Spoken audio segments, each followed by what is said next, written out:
hard to think about growth and ideas when you literally have a fire in your kitchen. So you have to fix the issue, solve the problem over the long term.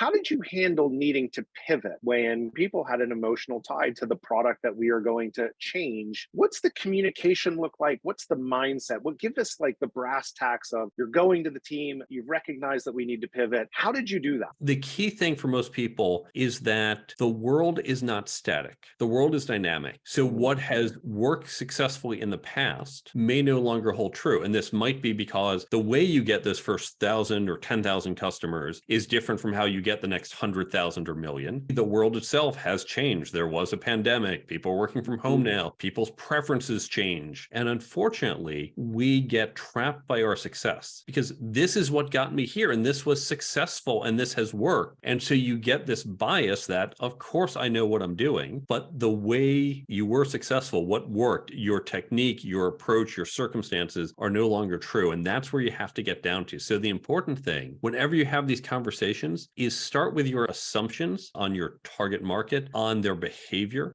and see if those hold and look at those changes and then say, what are the consequences when that changes? How did you decide what to do first? It's triaging the pain points. And this is something, obviously, doctors are experts at triage. If you go into an ER, they look at you are bleeding out versus you sprained your ankle. In engineering, we always look and say, what are the big pain points? But then what's the cost of fixing them? We have to balance the value to the cost. And so look at what are all your pain points? Let's look at the cost to fix them in some ballpark terms, time, money, effort, risk, and then we're going to prioritize where to go. Sometimes the CEO or the GM in this case, what are their biases? Where are their blind spots? Where are the places where that's going to be a political battle? Yeah, I think it's telling.